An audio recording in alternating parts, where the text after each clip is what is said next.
हरे कृष्णा। श्रीमद् भागवतम स्कंध 3 अध्याय 20 और श्लोक नंबर आज हम 19 श्लोक से शुरू करने जा रहे हैं। तो 19, 20, 21 श्लोक हम एक साथ पढ़ेंगे। विसर्जात्मनः कायं नाभिनन्दंस्तमोमयम् जुग्रीहुरिक्षाररक्षांसि रात्रिं क्षुत्रेत् समुद्भवम्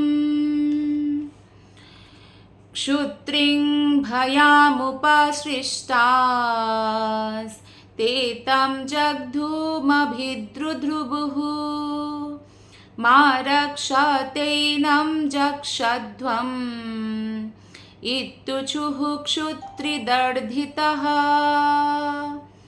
देवस्थानाः संविघ्नो मां जक्षात रक्षत अहो मे यक्ष रक्षांसि प्रजायूयं बभूविथा। अनुवाद और तात्पर्य शिला प्रभुपाद के द्वारा। शिला प्रभुपाद की जय। अनुवाद। घृणा के कारण ब्रह्मा ने उस अविद्यामय शरीर को त्याग दिया और इस अवसर का लाभ उठाकर यक्ष तथा राक्षसगण उस रात्रि रूप में स्थित शरीर पर अधिकार जमाने हेतु कूदफाद मचाने लगे। रात्रि भूख तथा प्यास की स्रोत है। तो ब्रह्मा का कार्य है कि भगवान की आज्ञा से वो सृष्टि करें। और लास्ट जो श्लोका है उसमें हम देखते हैं कि ब्रह्मा जी सबसे पहले अज्ञान के आवरण को उत्पन्न किया, क्योंकि बद्ध जीव भोगना चाहते हैं जीवन को और अज्ञान के आवरण के बिना ऐसा संभव नहीं है। वो अज्ञानता में रहना चाहते हैं, तो जिसके कारण 5 आवरण सृष्टि हुआ। तामिस्त्र यानी क्रोध, ईर्ष्या, द्वेष। अंधतामिस्त्र यानी भगवान है ही नहीं ऐसा मानना, जिसके कारण बहुत सारे अपराध ने जन्म लिया। तमस मतलब संभोग को ही सब कुछ मानते हैं, वो अज्ञानता में रहते हैं। मोह यानी भौतिक संबंध, भौतिक वस्तु, इन सब के प्रति आसक्ति, और ये आसक्ति जब बहुत बढ़ जाता है तो महामोह कहा जाता है। क्योंकि ये सब सृष्टि क्या ऑब्वियसली ब्रह्मा को अच्छा नहीं लगा, तो अपने शरीर का त्याग किया। आप देखेंगे कि ब्रह्मा बार बार अपने शरीर को त्यागते हैं। एक बार वो भगवान से प्रार्थना करते तो भगवान भी बोलते कि शरीर को त्याग दो। और ब्रह्मा के लिए कोई बहुत बड़ी बात नहीं है। जैसा कि श्रीधर स्वामी बताते हैं कि शरीर त्यागने का मतलब एक मानसिकता का त्याग करना। जैसे कई बार लोग बोलते हैं ना कि मैंने बहुत गलत किया, मेरा जीने का अब कोई अधिकार नहीं है। तो ऐसा करके अपने शरीर को नष्ट नहीं करना चाहिए, बल्कि मन भी तो शरीर है ना। मन सूक्ष्म शरीर है, जो ये दिखाई देता है स्थूल शरीर है। तो स्थूल शरीर भगवान की कृपा से मनुष्यों ने हमें मिलता है, तो हमें उस गंदी मानसिकता का त्याग करना चाहिए और भगवान की भक्ति में लग जाना चाहिए। तो इससे क्या होगा, शरीर त्यागना भी हो गया और नहीं भी त्यागा, और मनुष्य योनि का हमने लाभ भी उठाया। तो फिर जब शरीर को त्याग दिया तो वो शरीर जो है रात्रि के रूप में स्थित हो गए। और उसके पीछे जो है आप देखिएगा, रात्रि के समय तामसिक तमस बहुत बढ़ता है। तमस का मतलब ही अंधकार होता है, और तामसिक लोग रात्रि के समय बहुत उत्साहित हो जाते हैं। भूख तथा प्यास से अभिभूत होकर वे सारे जो राक्षस थे और यक्ष थे, ब्रह्मा का ही सृष्टि है सब कुछ, तो उन लोगों ने क्या किया, ब्रह्मा को ही खाने के लिए निकल पड़े, ब्रह्मा के पीछे ही भागने लग गए। तो कहने का मतलब है कि ये जो सृष्टि है इसमें ब्रह्मा पितामह या पिता है। जब उनको उनके ही संतान यानी सब तो उनसे ही सृष्टि है, तो फिर वो ही खाने के लिए दौड़ है। तो ऐसे ही राक्षस प्रवृत्ति के जो मनुष्य होते हैं या असभ्य मनुष्य, जिसका अनसिविलाइज कहते हैं, वो अपने बाप दादा को भी मारने में कभी हिचकिचाते नहीं हैं, तो उसको राक्षस प्रवृत्ति का कहते हैं। तो बोल रहे हैं उसे मत छोड़ो, उसे खा जाओ, ऐसे बोल के ब्रह्मा के पीछे भागे ब्रह्मा को खाने के लिए। तो देवताओं के प्रधान ब्रह्मा ने उनसे कहा, मुझे खाओ नहीं, मेरी रक्षा करो, मैं तुम्हारे पिता हूँ, तुम मुझसे उत्पन्न हुए हो, तो तुम लोग मेरे पुत्र हो चुके हो, इसलिए तुम लोग यक्ष तथा राक्षस हो। तो ब्रह्मा के शरीर से उत्पन्न असुर, यक्ष तथा राक्षस कहलाए, क्योंकि बद्ध जीवों को अपने अपने कर्म के अनुसार शरीर मिलेगा। अब वैकुंठ जगत या आध्यात्मिक जगत की जहाँ तक बात है, वहाँ पे कोई यक्ष राक्षस नहीं है, वहाँ सारे भगवत भक्त रहते हैं। लेकिन जब बद्ध जीव ऐसा कोई भौतिक भोग की इच्छा करते हैं तो अपने कर्मों के अनुसार उनको शरीर मिलता है। कोई यक्ष होते हैं, कोई राक्षस होते हैं, तो कोई अलग अलग पशु का शरीर, लेकिन है आत्मा ही है। अपने कर्मों के हिसाब से उनको ब्रह्मा शरीर प्रदान करते हैं। तो उनमें से कुछ लोगों ने चिल्लाया, जिन लोगों ने ये चिल्लाया कि ब्रह्मा को मारकर खा जाओ, और कुछ ने कहा रक्षा मत करो। जो ब्रह्मा को खा जाओ तो उनका नाम हुआ यक्ष, और जिन्होंने कहा कि ब्रह्मा की रक्षा मत करो उनका नाम है राक्षस, अर्थात मानव भक्षी। राक्षस का मतलब होता है जो मनुष्य को भी खा जाते हैं। यक्ष तथा राक्षस ये दोनों ब्रह्मा के मूल सृजन हैं, और वे आज भी प्रतिनिधित्व करते हैं जो भी अनसिविलाइज्ड या असभ्य व्यक्ति है उनको, और संपूर्ण ब्रह्मांड में ऐसे लोग फैले हुए हैं। श्लोक नंबर 22 से अब हम 25 तक पढ़ेंगे। देवता प्रभया या दिव्यान् प्रमुखतो सृजत् ते हर्षुर्देवयन्तो विसृष्टां तं प्रभामः। देवो देवान् जघनतः सृजति स्मातिलोलुपन् तायनं लोलुपतया मैथुनायाभिपेदिरे ततो हसन् स भगवान् असुरैर्निरपत्रपै अन्वीयमानस्तरसा क्रुद्धो भीतः परापतत् स उपव्रज्य वरदं प्रपन्नार्तिहरं हरिम् अनुग्रहाय भक्तानाम् अनुरूपात्मदर्शनम्।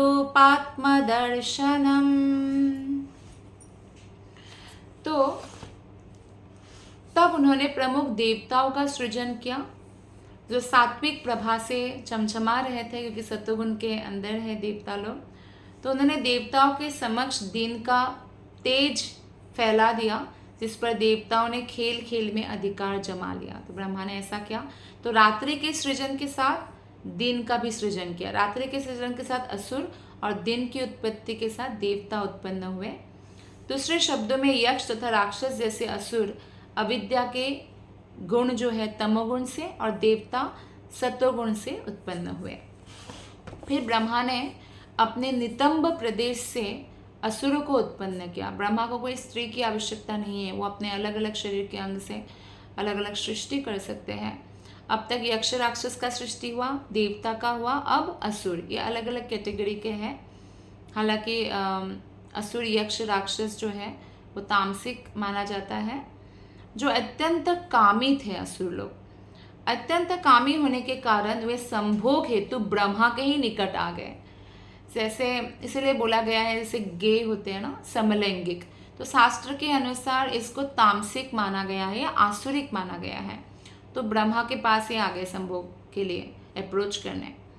तात्पर्य में श्रील प्रभुपाद जी बताते हैं, यहाँ पर भी यही दोहराया गया है कि असुर जो है विषय वासना के अत्यंत प्रेमी होते हैं, कामी होते हैं। जो मनुष्य विषय वासना से जितना ही मुक्त हो जाता है वो उतना ही देवत्व के स्तर की ओर अग्रसर होता है। तो इसलिए जो काम भावना से मुक्त होता जाता है, भक्ति करता है तो मुक्त होता जाता है, और अन्य विषयों से भी, अन्य विषय वासनाओं से भी उनका लोभ, काम, क्रोध, अहंकार सब कम होता जाता है। तो देवता के स्तर की ओर अग्रसर होता है। और जिसका काम वासना के प्रति जितना अधिक झुकाव होता है वो उतना ही आसुरी होते हैं और जीवन में अधोगति को प्राप्त होता है। आध्यात्मिक उन्नति की तो बात छोड़ ही दीजिए, भौतिक उन्नति के लिए भी व्यक्ति को काम वासना पर विजय प्राप्त करना होता है। ऐसे बहुत सारा उदाहरण है हमारी हिस्ट्री में भी। तो फिर आध्यात्मिक प्रगति तो इसके बिना संभव ही नहीं है। तो विषयी असुरों को अपने पिता के प्रति आदर भाव जो है नहीं रह जाता है। अगर ब्रह्मा के प्रति आदर होता तो एटलीस्ट ब्रह्मा के पास वो लोग संभोग के लिए नहीं आते। तो अतः ब्रह्मा जैसे साधु पिता के लिए सबसे अच्छी नीति यही है कि ऐसे असुर पुत्र का परित्याग कर दे। तो ब्रह्मा ने देखा कि ये तो और भी कामी असुर पैदा हो गए, तो भगवान हरि, श्री हरि के पास पहुँचे, भगवान के पास जो समस्त वरों को देने वाले तथा अपने भक्तों एवं अपने चरणों की शरण ग्रहण करने वाले की पीड़ा को हरने वाले हैं। इसलिए भगवान का नाम क्या है? हरि, जो हमारे समस्त दुखों का हरण करते हैं। वे अपने भक्तों की तुष्टि के लिए असंख्य दिव्य रूपों में प्रकट होते हैं।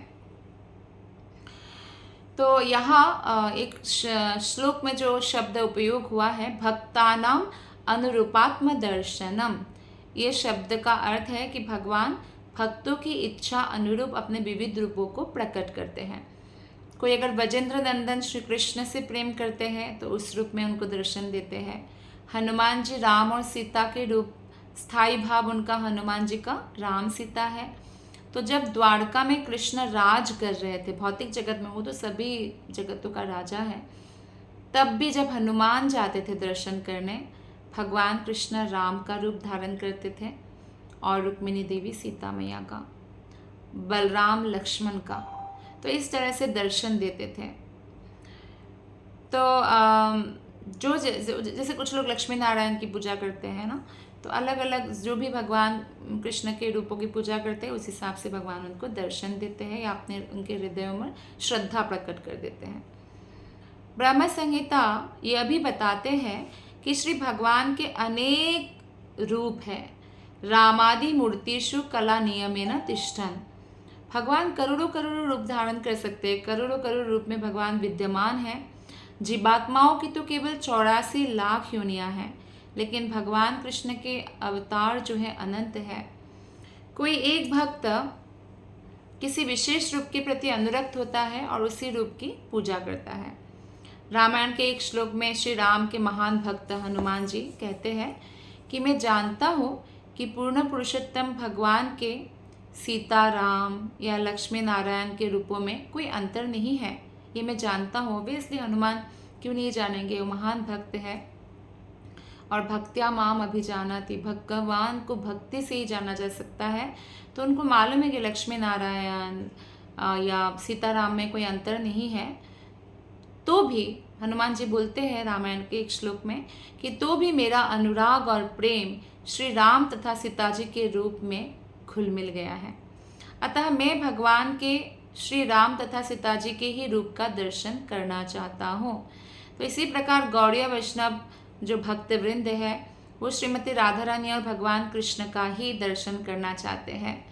तो चाहे वजेंद्र नंदन कृष्ण हो या द्वारका कृष्ण हो, है ना, कृष्ण रुक्मिणी का भी वो लोग मंदिर बनाते हैं या दर्शन करते हैं।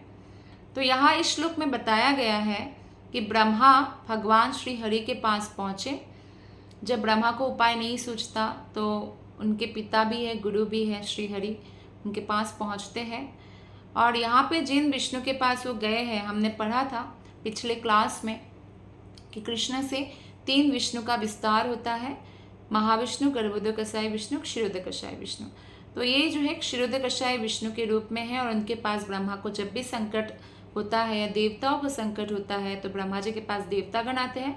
फिर ब्रह्मा जी अपने जो है प्रार्थना पुरुष सूक्त से क्षीरोदकशाय विष्णु के पास जाके करते हैं। और तो इस तरह ब्रह्मा क्षीरोदकशाय विष्णु के पास ही पहुंच सकते हैं। और यह भगवान का अनुग्रह है कि जब भी ब्रह्मांड के उत्पातों के विषय में कोई भी कंप्लेन लेकर ब्रह्मा उनके पास जाते हैं तो वे अनेकानेक प्रकार से उनका संकट दूर करते हैं। जैसे हम जानते हैं कि अभी हमने बड़ा अवतार की कथा पढ़ा पिछले क्लासों में तो बड़ा अवतार में नरकासुर यानी नरक का किसकी बेटा है? भगवान का स्वयं। यानी बड़ा ने जब पृथ्वी का स्पर्श किया और पृथ्वी को उठाया, क्योंकि पृथ्वी उनकी पत्नी है, तो उनसे एक पुत्र उत्पन्न हुआ नरका।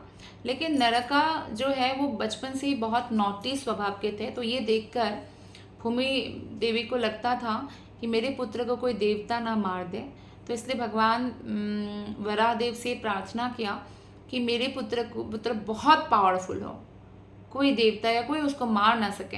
तो भगवान ने आशीर्वाद दिया। ऑब्वियसली भूमि यानी पृथ्वी देवी भगवान की पत्नी है। श्री एंड भू, भू श्री, भू मतलब भूमि, पृथ्वी, और श्री मतलब लक्ष्मी, भगवान की पत्नियां हैं। तो फिर उनको लगा, भूदेवी को, कि कहीं ऐसा ना हो कि देवता तो नहीं मारे, लेकिन क्योंकि अपना पुत्र होने पर भी भगवान के तो सारे ही संतान हैं, अगर असुर बनता है तो भगवान उसको मार देते हैं। तो भूदेवी ने कहा कि ये भी मुझे ब्लेसिंग्स दीजिए कि मेरी आज्ञा के बिना आप मेरे पुत्र को नहीं मारेंगे। तो भगवान ने बोला कि तथास्तु, ये भी ब्लेसिंग्स दिया। तो इस प्रकार एक्चुअली नरकासुर बहुत पावरफुल हो गए थे। नहीं तो 16,100 राजकुमारियों को सारे ऐसे राजाओं से युद्ध करके ऐसे ले आना कोई आसान तो नहीं था। और देवता गणों के वहाँ चले, इतने पावरफुल हो गए, देवलोक चले गए, इंद्र की माता अदिति का कुंडल लेके आए। तो इस तरह से जो है देवता लोगों ने बाद में कंप्लेन किया भगवान को कि बहुत उत्पात मचा रहा है। तो भगवान ने देखा कि क्योंकि उन्होंने भूदेवी को अपने पुत्र के प्रति प्रेम के कारण, माता उनके प्रोटेक्शन के बारे में सोचती है, लेकिन भूदेवी को भी पता था कि बहुत बड़ा असुर बन चुका है, ये देवताओं को सता रहा है। तो ये भार होता है, माता का पुत्र जब नालायक या असुर निकल जाता है तो माता के छाती पर बहुत बड़ा भार होता है। तो पृथ्वी तो हम सबकी माता है, तो भार हो जाता है उनके ऊपर। तब भगवान असुर को मारने आते हैं। फिर भगवान ने इसलिए सत्यभामा को ले आए थे उस युद्ध में, नहीं तो भगवान किसी रानी को युद्ध में क्यों लेके जाएंगे। इसलिए एक तो सत्यभामा को, एक तो नारद मुनि ने लाके रुक्मिणी देवी को पारिजात दिया, जिससे सत्यभामा कृष्ण को बोलते हैं कि मुझे भी पारिजात चाहिए, मेरे आंगन में वृक्ष लाके दो, एक पारिजात से नहीं होगा। तो भगवान बोलते हैं चलो फिर स्वर्ग चलते हैं। तो लेकिन रास्ते में वो ले जाते हैं नरकासुर के पास, और सत्यभामा जो है भूदेवी का ही अंश अवतार है।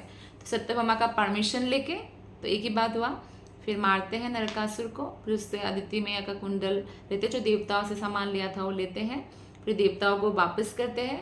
और आते वक्त वो पारिजात का वृक्ष जब निकालने लगते हैं तो देवता उनको लाने नहीं देते, देवता युद्ध करते भगवान से। फिर भी भगवान तो लेके आते हैं, भगवान तो जीतेंगे ही, भगवान है। तो इस तरह से ही कथा होती है। तो हम देखते हैं कि असुरों को भगवान हमेशा अनिष्ट करते हैं, जबकि वो भी उनके ही संतान हैं। तो ये ब्रह्मा का ये कर्तव्य था कि भगवान से शक्ति और बुद्धि प्राप्त करके उन्होंने सृष्टि किया, लेकिन जब अपना ही सृष्टि उनको ही खाने जाए, उनके साथ ही संभोग करने जाए, तो ऐसे आसुरिक और कामी उससे बचने के लिए वो भगवान के पास जाते हैं। तो 26 श्लोक का पाहि मां पारमात्संस्ते प्रेषणेनासृजं प्रजः ताई मायाभितुं पापा उपक्रामन्ति मां प्रभो। पाहि मां मतलब रक्षा कीजिए मुझे, परमात्मंस्ते हे परमात्मा परमेश्वर। तो इस प्रकार बोलते हैं कि इस पापी असुरों से मेरी रक्षा करे जिन्हें आपकी आज्ञा से मैंने उत्पन्न किया है। ये विषय वासना के भूख से क्रोधन्माद होकर मुझ पर ही आक्रमण करने आए हैं।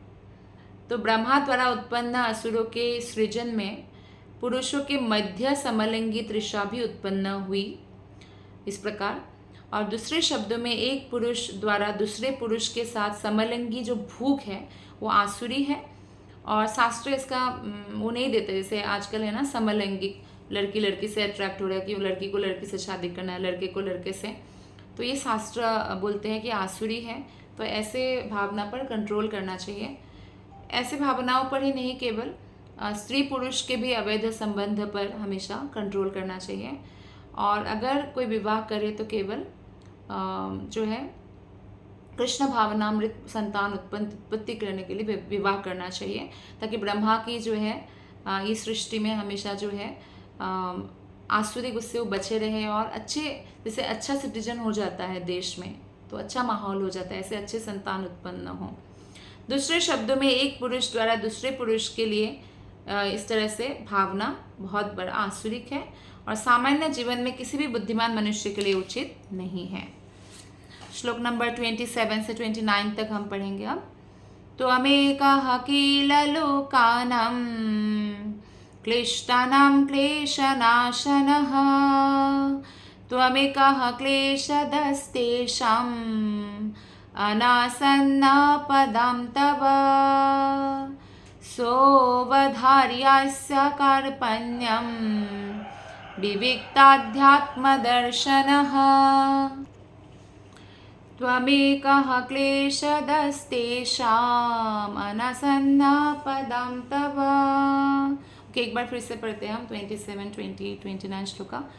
त्वमेकः किल लोकानां क्लिष्टानां क्लेशनाशनः, त्वमेकः क्लेशदस्तेषाम् अनासन्नापदां तव, सोऽवधार्यस्य कार्पण्यं विविक्ताध्यात्मदर्शनः, विमुञ्चात्मा तनुं घोरम् इत्युक्तो विमुमोचः, त्वां कर्णचारणं भोजं मदविवललोचनां काञ्चीकलापविलसाद् उकुलच्छन्नरोधसम। हे भगवान, ब्रह्मा जी बोलते हैं भगवान से कि केवल आप ही दुखियों के कष्ट दूर करने और आपके चरणों की शरण में न आने वालों को यातना देने में समर्थ है। हे भगवान, आप मेरे कष्ट दूर कीजिए, यानी क्योंकि ब्रह्मा भी कष्ट में है, दुख में है, क्योंकि अपने ही पुत्र उन पर आक्रमण किया है और बोला है कि जो आपके शरणागत नहीं होते उनको आप ही दंड देने के अधिकारी है, समर्थ है। तो तात्पर्य में श्रील प्रभुपाद जी बताते हैं, इसमें जो शब्द है क्लेश दस्ते शामना सन्नपदाम तव, ये शब्द सूचित करते हैं कि श्री भगवान के दो काम हैं। क्या काम है? पहला कि जो उनके चरण कमलों के शरणों में आते हैं उसे सुरक्षा प्रदान करें, आनंद प्रदान करें, और दूसरा यह कि जो आसुरी स्वभाव के हैं, भगवान से वैरी भाव रखते हैं, उन्हें कष्ट पहुंचाएं। और ये काम कौन किसको सौंपा है? भगवान ने माया देवी को। माया का कार्य है अभक्तों को कष्ट पहुंचाना। जो भी भगवान की भक्ति नहीं करते हैं, आत्मा भगवान के अंश है, तो हर आत्मा को भगवान की सेवा करना चाहिए। जैसे आप जिस ऑर्गेनाइजेशन में काम करते हैं, उस ऑर्गेनाइजेशन से आप सैलरी लेते हैं, तो आपको ऑनेस्टली काम भी करना चाहिए, है ना। तो इसी प्रकार से जब भगवान ने हमें सब कुछ प्रदान किया है और फिर भी हम भगवान के प्रति कृतज्ञ नहीं होते हैं, सोचते हैं ये कोइंसिडेंटली हुआ, तो ये आसुरिक भाव है शास्त्रों के अनुसार। तो इसलिए ऐसे व्यक्तियों को भौतिक कष्ट प्रदान करने के लिए महामाया दुर्गा देवी को भगवान ने अपॉइंट किया है, इसलिए उनको जेलर कहा गया है। ये भौतिक जगत जेल है और वो भगवान के द्वारा नियुक्त जेलर है।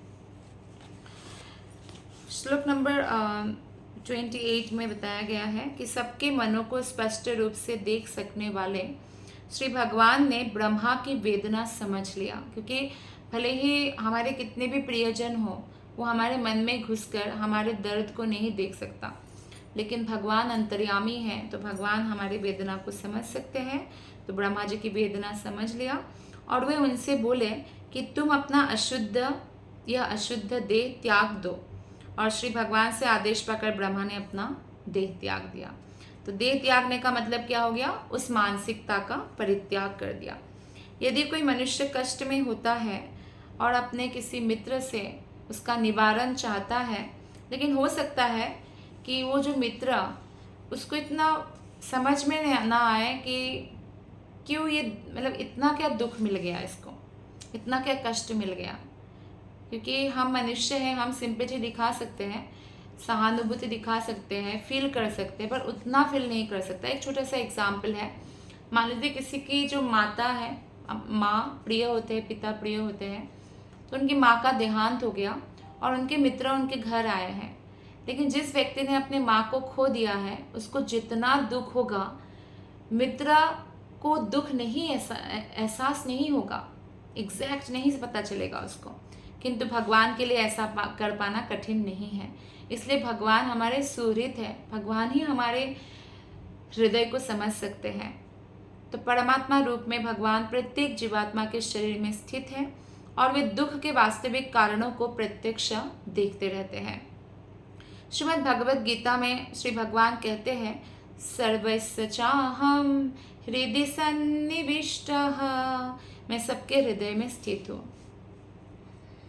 तो भगवान हमारे हृदय में है, इसलिए कभी भी कोई संकट आता है तो संकट से उबरने के लिए और भक्ति करने कैसे करना है, भक्ति में कैसे आगे बढ़ना है, उसका आदेश हमें हृदय से भगवान दे सकते हैं, प्रेरणा दे सकते हैं और हमें उस रास्ते पर चलने के लिए दृढ़ता भी दे सकते हैं। फिर भी श्री भगवान ने ब्रह्मा से अपना वर्तमान देह त्यागने हेतु कहा, क्योंकि उससे आसुरी सिद्धांत उत्पन्न हुआ था ना, असुर सृष्टि के। देखिए, जब ब्रह्मा भगवान की आज्ञा से ही किया, लेकिन जब यक्ष और राक्षस को सृष्टि किया तो ब्रह्मा ने अपने मर्जी से देह त्याग दिया। लेकिन असुरों को सृष्टि किया तो भगवान ने कहा कि नहीं, ये भी असुरी सिद्धांत को सृष्टि किया तो ये शरीर भी त्याग दो। तो श्रीधर स्वामी के अनुसार ब्रह्मा के द्वारा निरंतर जो ये देह त्याग हो रहा है, इसका मतलब ये नहीं कि वास्तव में वो अपना देह त्यागते हैं, क्योंकि ब्रह्मा जी तो उसी शरीर में वैकुंठ धाम में चले जाते हैं। तो या भले ही ब्रह्मा के जब 100 साल पूरा हो, वो जो फिजिकल देह है वो भले ही त्यागे, लेकिन एक्चुअली ब्रह्मा का अंत समय में ब्रह्मा वैकुंठ में प्रवेश करते ही है और अपने साथ उनके जो अनुयायी हैं उनको भी ले जाते हैं। तो ब्रह्मा इतने पावरफुल है, इसलिए ब्रह्मा ने जो है एक विशेष मानसिकता का परित्याग किया। और ब्रह्मा जैसे महान व्यक्ति के लिए ही ये संभव है कि ऐसे मानसिकता का तुरंत त्याग करें। जैसे हमारा मानसिकता, मान लीजिए किसी के प्रति बुरी भावना उत्पन्न किया तो उसको तुरंत त्यागना इतना आसान नहीं होता है, लेकिन ब्रह्मा जी के लिए आसान है ये। यहाँ पे प्रभुपाद जी आगे बताते हैं कि मन जो है ना, वो जीवात्मा का सूक्ष्म शरीर है। हम कभी ऐसे विचार में मग्न हो सकते हैं कि जो पापमय हो, किंतु यदि हम इस पापमय विचार को त्याग दें तो ये कहा जाएगा कि देह त्याग दिया। फॉर एग्जाम्पल, मान लीजिए कोई मांसाहारी व्यक्ति थे, पहले मांस खाता था, लेकिन भक्ति में आने के बाद उसने मांस छोड़ दिया, लेकिन फिर से अपने रिश्तेदार किसी के घर गए तो उसको पुराने वो टेस्ट याद आ गया। एग्जाम्पल है ये। लेकिन उस पापमय विचारों को उसने तुरंत त्याग दिया तो उसको भी देह त्याग कहा जाएगा, यानी मन से विचारों को त्यागना, क्योंकि मन भी सूक्ष्म शरीर है। जब ब्रह्मा ने असुरों को उत्पन्न किया तो उनके मन की स्थिति ठीक नहीं था, क्योंकि सारी सृष्टि जो है रजोगुण प्रधान थी, इसलिए ऐसे कामुक संतानें उत्पन्न हुई, असुर उत्पन्न हुए।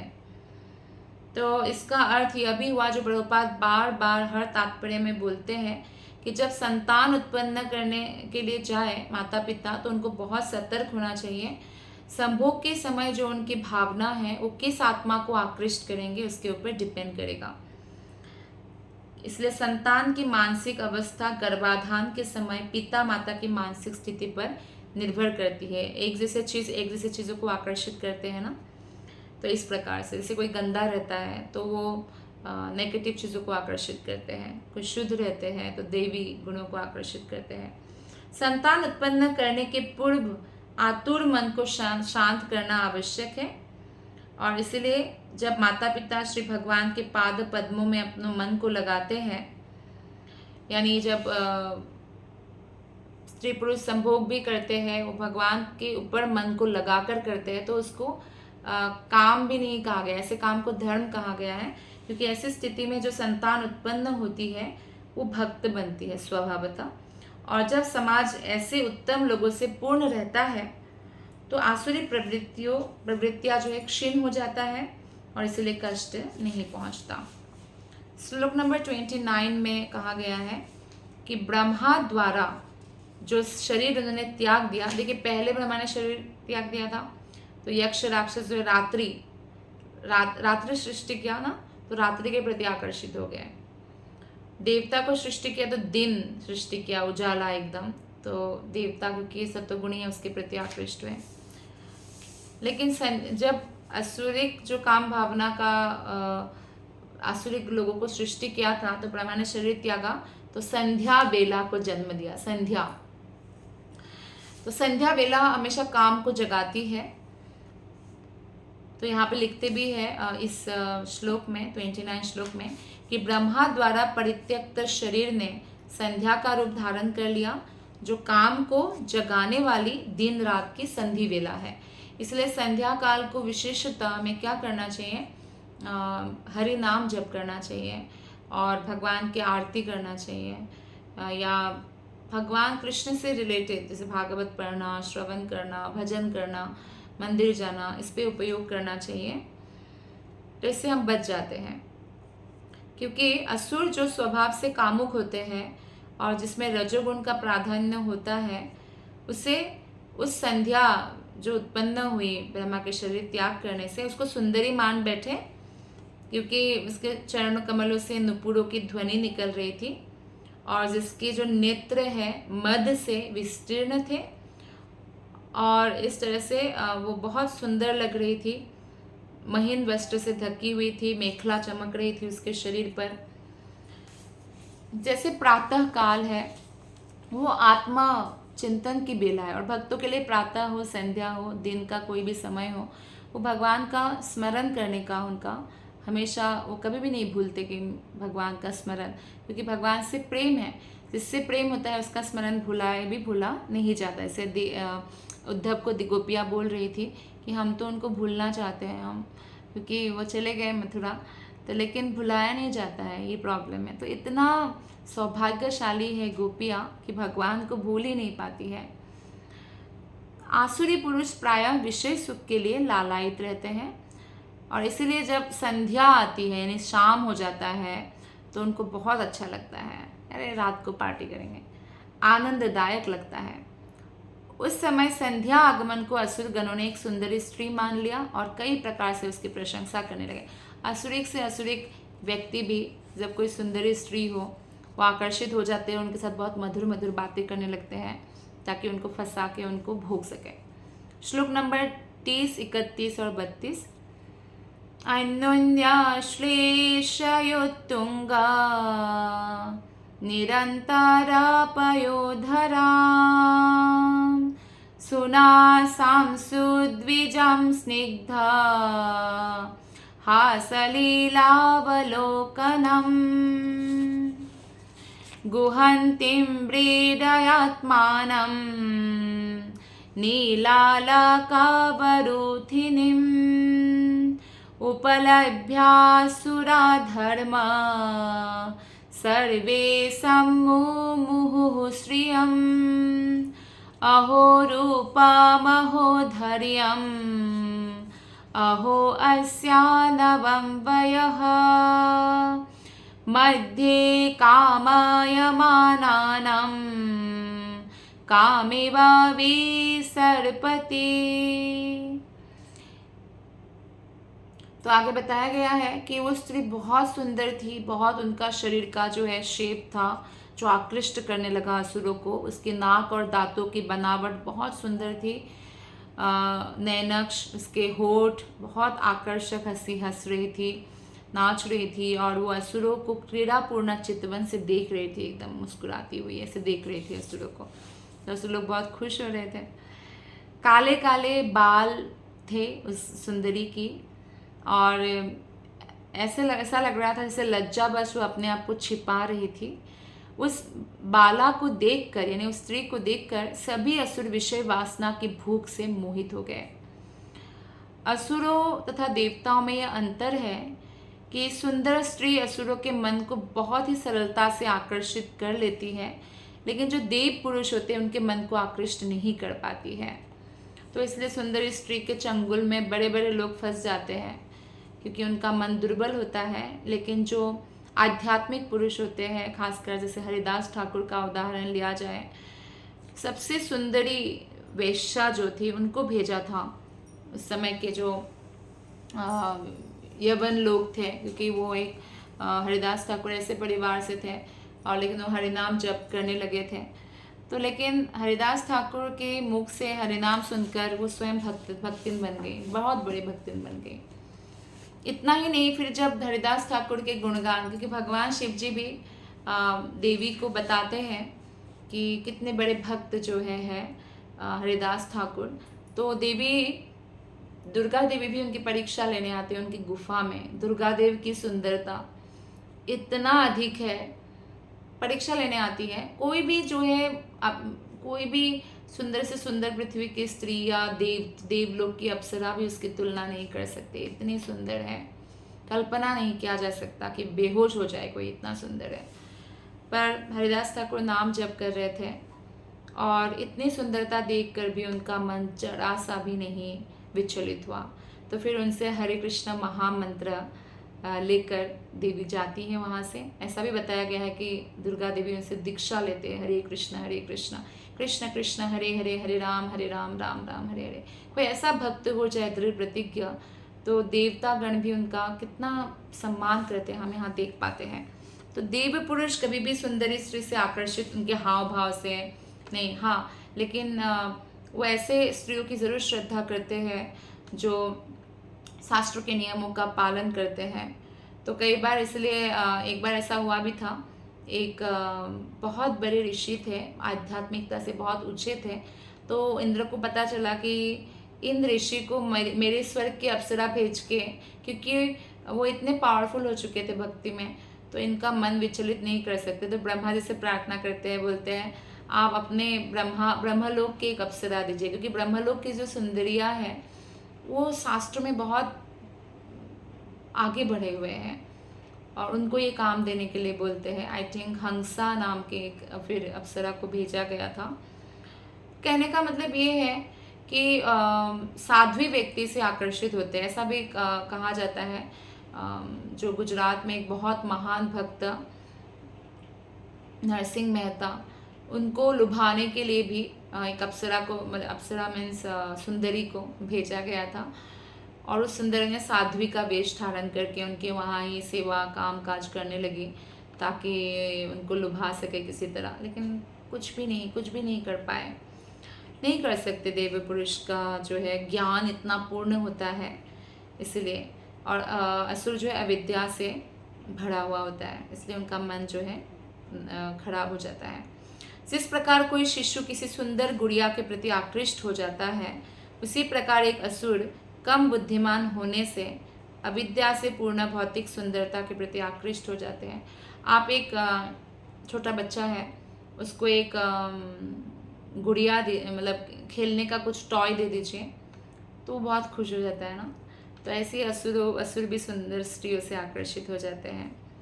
लेकिन जो देव पुरुष है वो जानता है कि शोभायमान वेशभूषा, उन्नत उरोज या उठे हुए नितंब, सुंदर नासिका, सुंदर रूप रंग, ये सब आकर्षण माया का है। इससे पतन नहीं होने वाला है, कुछ भला नहीं होने वाला है। तो स्त्री में प्रदर्शित होने वाली सारी सुंदरता रक्त और मांस के संयोग से बनी है। ये स्किन अगर हटा देंगे सबका बॉडी का, तो रक्त और मांस बहुत ऐसा रूप लगेगा ना, बहुत खराब रूप लगेगा। वास्तविक सौंदर्य तो भगवान कृष्ण और श्रीमती राधा रानी है।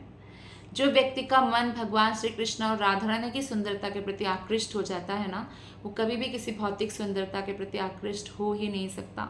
भले वो भौतिक जगत में सब कुछ कर रहे हो, नौकरी करे, चाहे वो घर बार है, बच्चे हैं, परिवार है, पर वो कृष्ण के प्रति ही आकृष्ट रहते हैं। और यही गुण है जिस गुण के आधार पर हम भगवत धाम जाने के लायक बनते हैं। वो इस भौतिक जगत के मिथ्या सौंदर्य से कभी आकृष्ट नहीं हो सकता। एक असुर तथा देव पुरुष अथवा भक्त और असुर में यह अंतर होता है। श्लोक नंबर 32 में बताया गया कि असुरों ने उस स्त्री की बड़ी प्रशंसा की। आहा, कैसा रूप, कैसा अप्रतिम धैर्य, कैसा उभरता यौवन।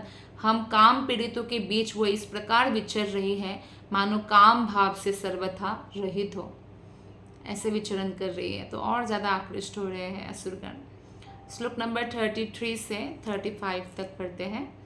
वितर्कयन्तो बहुधा तां सन्ध्यां प्रमदाकृतिम् अभिसम्भाव्य विश्रम्भात् पर्यपृच्छन् कुमेधसः काशिकस्यासि रम्भोरु को वार्थस्तेऽत्र भामिनी रूपद्रवीणपन्येन दुर्भगान्नो विबाधसे या वा काचित्त्वमबले दिष्ट्या सन्दर्शनं तव उत्सूनो शिक्षमाणानं कन्दुकक्रीडया मनः।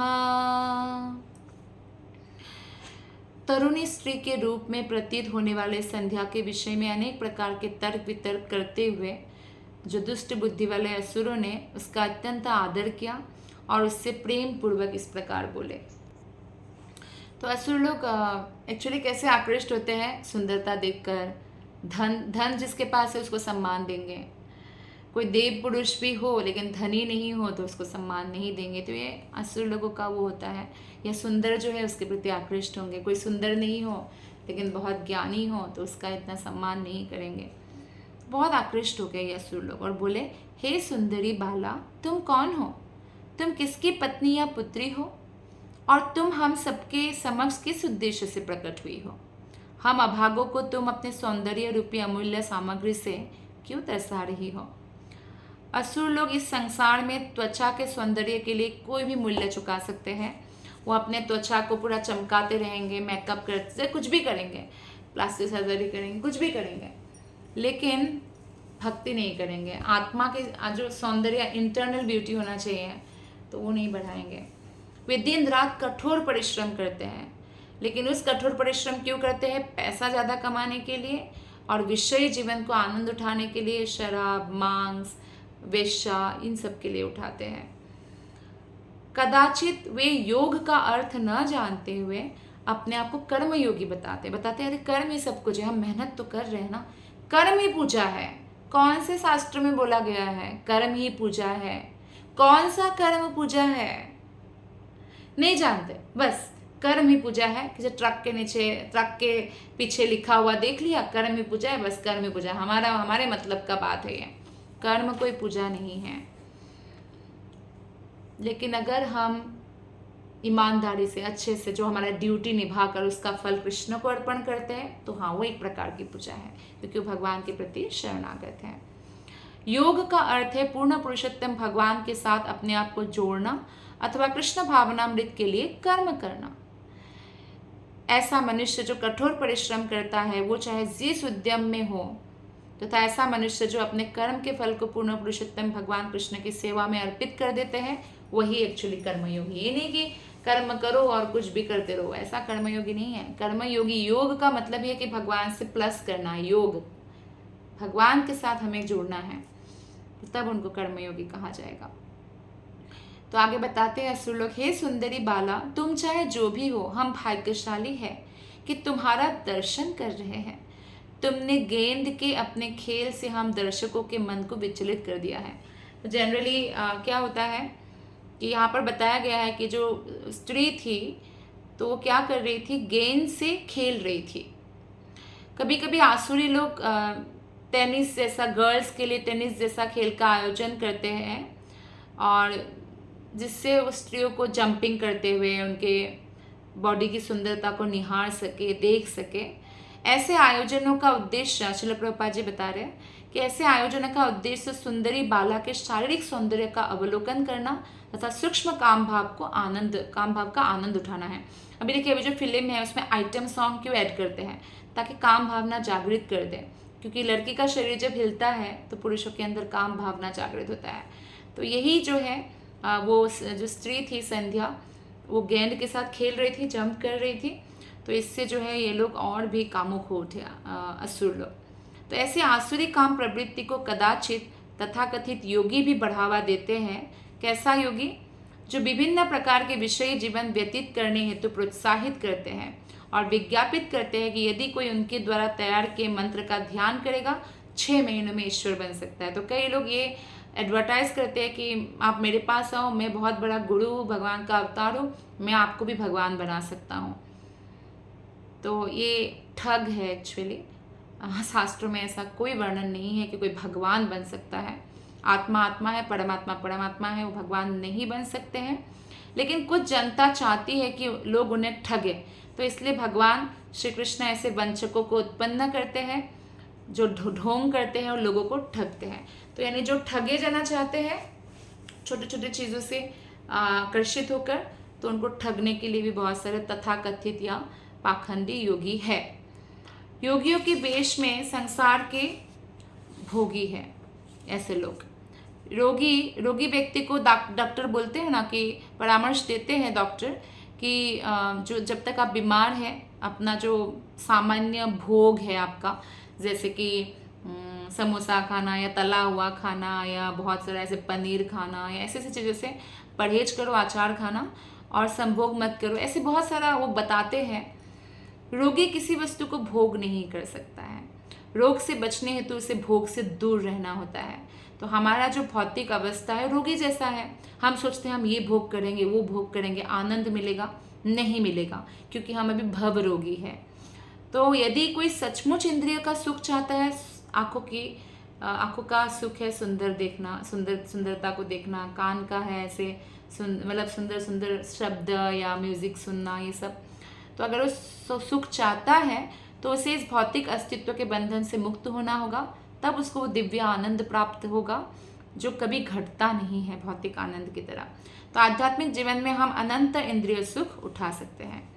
काम सुख त्याग देने पर आध्यात्मिक जीवन का शुभारंभ होता है और यह असीम होता है। श्रीमद् भागवतम में कहा गया है कि ब्रह्मा सौख्य अर्थात आध्यात्मिक सुख जो है वो अनंत है। मूर्ख प्राणी ही पदार्थ के सौंदर्य पर मोहित हो जाते हैं और इससे मिलने वाले सुख को सत्य मान बैठते हैं, लेकिन इसमें वास्तविक आनंद नहीं होता। आध्यात्मिक आनंद में जो आनंद होते हैं, भगवान की सुंदरता पर जो सौंदर्य के प्रति जो आकर्षण हमारा पैदा होने पर जो आनंद का अनुभव होता है, वो भौतिक चीज़ों से कभी भी नहीं हो सकता। तो इसी के साथ आज हम श्रीमद् भागवतम की कथा को यही विराम देते हैं। आप सबको हृदय से बहुत बहुत धन्यवाद। हरे कृष्णा।